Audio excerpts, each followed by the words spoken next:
La fin de l'état de siège décrété dans les provinces de l'Ituri et du Nord Kivu est peut-être proche. 5 députés nationaux viennent de déposer une proposition de loi. Ils tiennent à sa fin.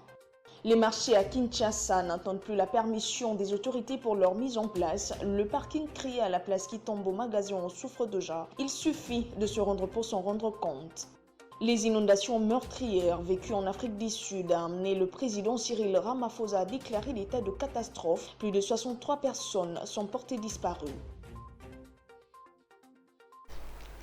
Nous sommes à Kinshasa, la capitale. Il est 19h30 heure locale. Bienvenue à la grande édition du journal sur Vert Pâturage Télévision, chaîne du Repos Actualité. L'état de siège décrété dans le province du Nord Kivu et de l'Ituri attendu au tournoi. 5 députés nationaux tiennent à sa fin. Ils ont déposé une proposition de loi ce mardi au bureau de l'Assemblée nationale. Cela pour mettre fin à l'état de siège. Ces 5 élus nationaux s'appuient sur l'article 144 de la Constitution. Cet article qui donne la possibilité au président de la République de décréter l'état de siège reconnaît au Parlement les prérogatives d'y mettre fin à travers une loi. Patrick Issou. L'état de siège décrété dans les provinces de l'Ituri et du Nord Kivu par le président de la République totalisera bientôt 1 an. Décrété pour mettre fin dans ces 2 provinces en proie aux violences, au massacre des populations par les groupes armés locaux et étrangers qui écument la partie est de la RDC, n'a pas mis fin à ces violences. Alors que toute la population avait salué cette mesure, la situation sur le terrain a connu une toute autre tournure. Les populations de l'Ituri et du Nord Kivu ont, après quelques mois, vécu de moments difficiles. Ceux qui avaient en son temps salué la proclamation de l'état de siège ont commencé à le repousser. Plusieurs ont appelé à la levée de cet état de siège. Beaucoup de raisons ont été avancées, comme l'inefficacité des FARDC ou encore l'absence de celle-ci dans les zones où les groupes armés frappaient durement la population.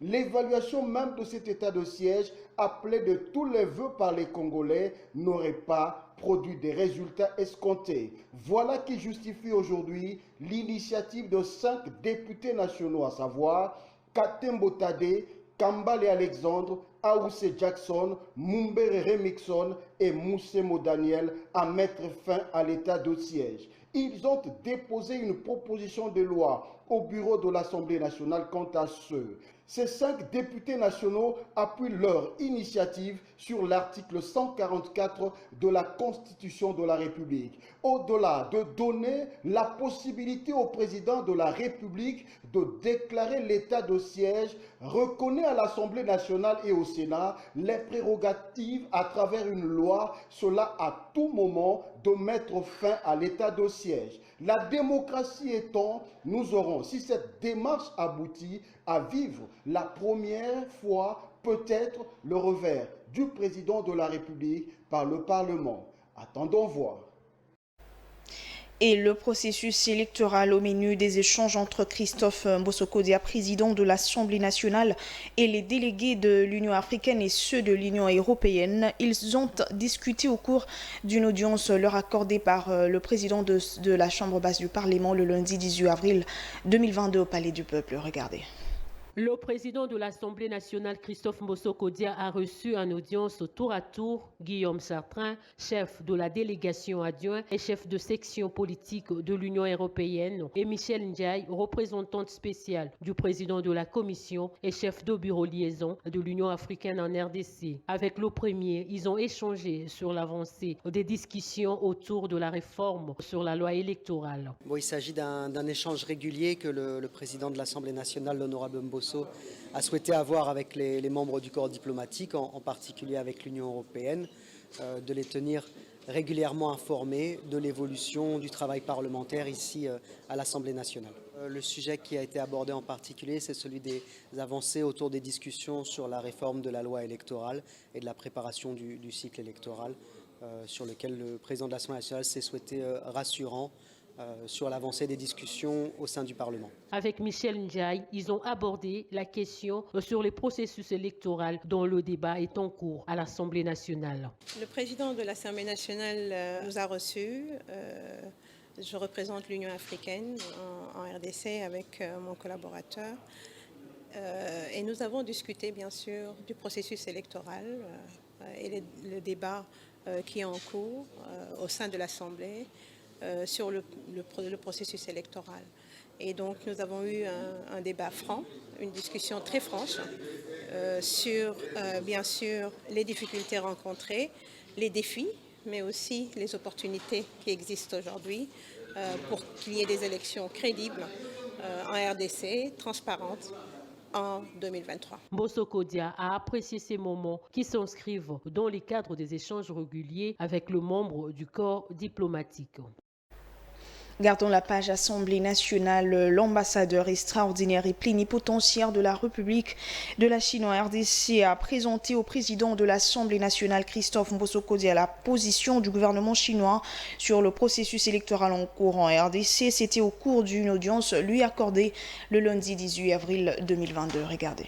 Zhong Jing, ambassadeur extraordinaire et plénipotentiaire de la Chine accrédité en RDC, a franchi le cabinet du président de l'Assemblée nationale, Christophe Mbosso Kodia. La lecture du processus électoral en RDC, notamment en ce qui concerne la réforme de la loi électorale, était au centre de leurs échanges. Au sortir de cette audience, Zhong Jing s'est livré à la presse en ces termes. Je suis invité par le président de l'Assemblée nationale qui m'a fait une lecture du processus électoral, surtout en ce qui concerne la réforme de la loi électorale, ce qui m'a permis d'avoir une connaissance réelle sur la situation.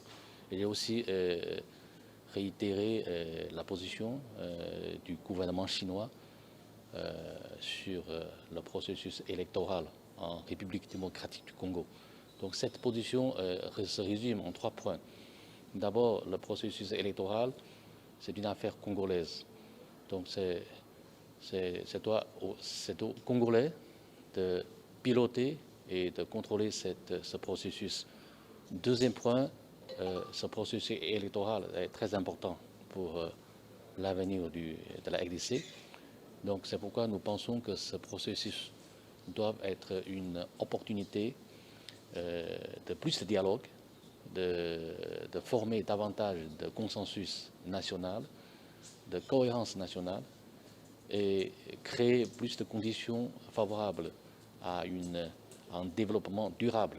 Troisième point, la Chine, nous sommes en tant que partenaire stratégique et pays membre permanent du Conseil de sécurité, nous sommes attentifs à ce processus électoral. Mbosso Kodia et Zhong Jing ont apprécié la qualité de leurs échanges, lesquels raffermissent le lien entre les deux pays.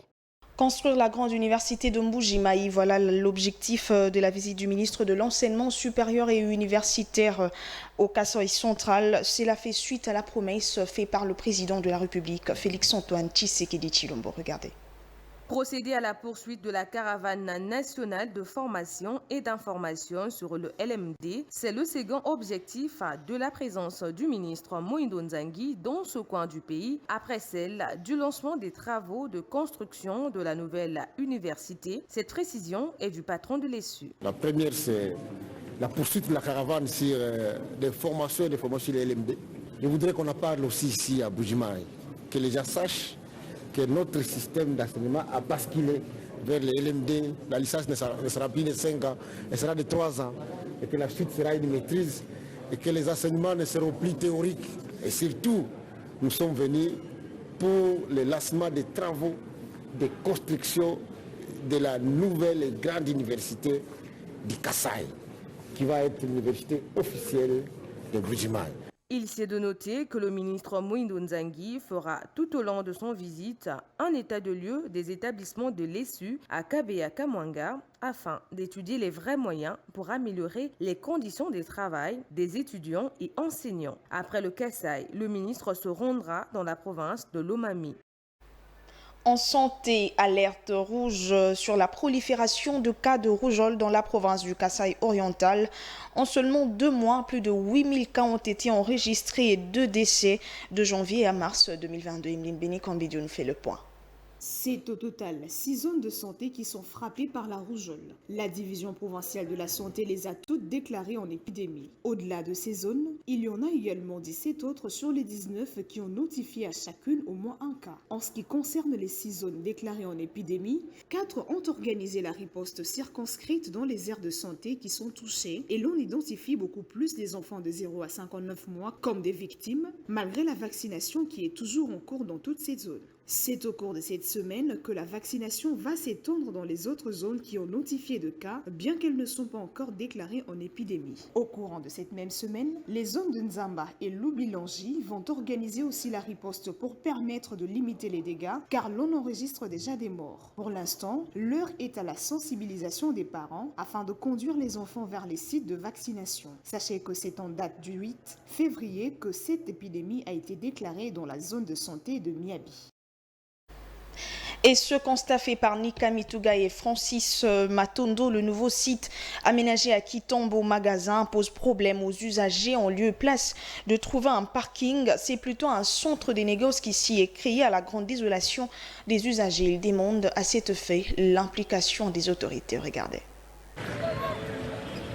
Nous sommes à Kitombo Magasin. Le nouveau parking créé le long du rail se trouve dans un mauvais état. En lieu et place de voir le stationnement des véhicules, les taxis, motos ou encore les piétons circuler librement, c'est plutôt un marché pirate qu'on aperçoit au premier regard. Les conditions pour avoir un parking digne ne sont pas requises. Chacun y a trouvé un lieu de négoce, tant pour les vivres ou encore des produits et services des téléphones cellulaires. Il n'y a pas de pavement, rien n'est organisé, le désordre se fait sentir. Une situation qui ne plaît guère. Les conducteurs de motos et ceux de véhicules de transport en commun qui ont requis l'anonymat en sont préoccupés. Et pourtant, ils paient respectivement 500 francs et 1000 francs comme droit de parking, mais rien ne se fait sur le terrain.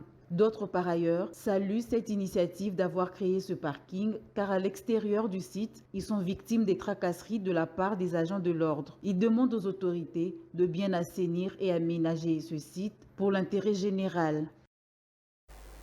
Et on parle sport dans ce journal. Le championnat de football d'élite de la RDC reprendra si tout va bien dans les tout prochains jours. La question a été débattue au cours d'une réunion entre le ministre des Sports, les dirigeants de la FECOFA et ceux de la Linafoot. C'était le lundi 18 avril au cabinet du ministre du Sport à Gombe. Regardez.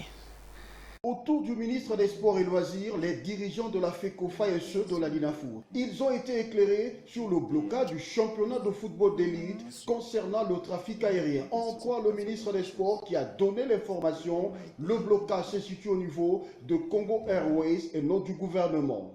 Les paiements étaient bien et bien disponibles, mais il y a des raisons internes dans l'organisation de Congo Airways qui a fait que les paiements n'ont pas été effectifs, puisque les fonds étaient déjà disponibles au niveau de la Banque centrale pour alimenter, pour créditer le compte de Congo Airways.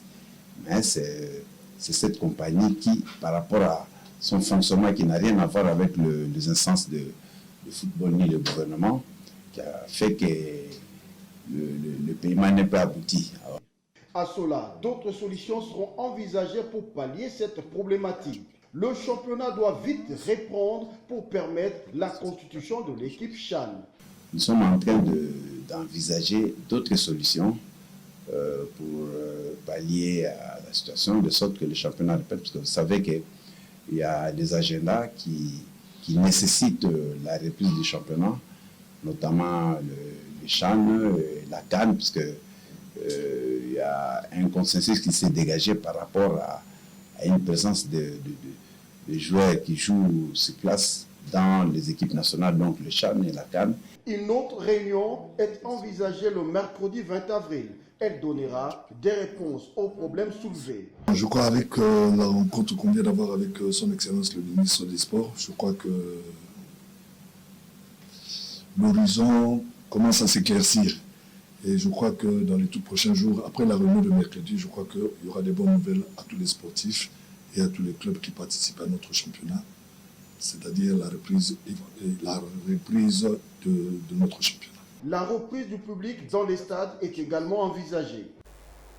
Reportage signé Patrick Isso, Bokuma Bongesse et Shadrach Tantachumba. En dehors de nos frontières, en Afrique du Sud, le président Cyril Ramaphosa a déclaré ce mardi 19 avril 2022 l'état de catastrophe naturelle. Une semaine après des inondations meurtrières, les opérations de sauvetage ont cessé, mais 63 personnes restent disparues. Ida Malobakasongo.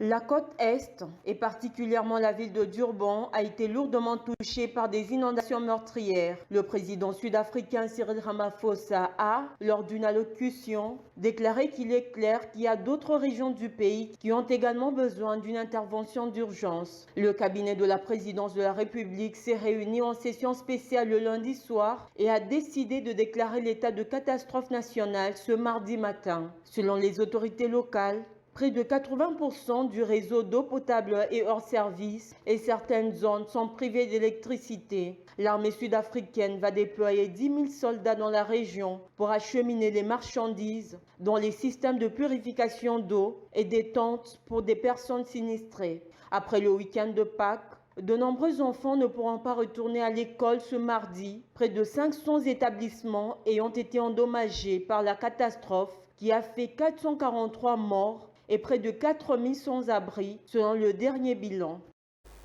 Et comme d'habitude, on prend les vertus avant de nous quitter. Le mad ou le manki orange est le fruit d'une plante rampante scientifiquement nommée Saba sénégalensis qui pousse généralement en bordure de cours d'eau. Ce fruit est une coque globuleuse qui contient des graines enrobées de pulpe jaune très moelleuses et juteuses. Elles sont acidulées et sucrées. On peut les déguster comme telles ou l'assaisonner avec du sucre, du sel et du piment. Mélangées avec de l'eau et du sucre, les pulpes donnent un concentré de jus bien délicieux. Il n'est pas conseillé d'avaler les graines alors que l'intérieur de la coque est couvert d'une peau superficielle que l'on peut consommer. Le fruit est riche en vitamine C, en thiamine, en vitamine B6, en calcium, en phosphore et en magnésium. Il atteint sa maturité à partir du mois de mai jusqu'en août. Sachez que le mad possède également de nombreux usages médicaux. Le latex permet de traiter les problèmes pulmonaires, la tuberculose en particulier. Les feuilles sont utilisées dans le cas des migraines ou d'intoxication alimentaire. Les racines permettent de stimuler la fertilité féminine. Le jus de mad est particulièrement appétissant, délicieux et tonifiant vu sa teneur en vitamine C. Profitez-en au maximum pour faire le plein de vitamines et des minéraux. Place au rappel de titres. La fin de l'état de siège décrété dans les provinces de l'Ituri et du Nord Kivu est peut-être proche. 5 députés nationaux viennent de déposer une proposition de loi. Ils tiennent à sa fin. Les marchés à Kinshasa n'attendent plus la permission des autorités pour leur mise en place. Le parking créé à la place Kitambo Magasin en souffre déjà. Il suffit de se rendre pour s'en rendre compte.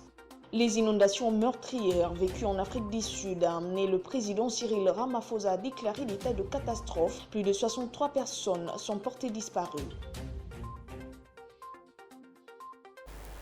Votre fidélité, un encouragement pour nous. Je reviendrai demain à 19h30 pour la grande édition du journal, toujours sur Vert Pâturage Télévision. Merci de suivre ce programme, vous proposé par la chaîne du repos. Entre-temps, à 13h de demain, Merveille Moté ici à la vôtre pour le bulletin d'information. D'ici là, portez-vous bien. Au revoir.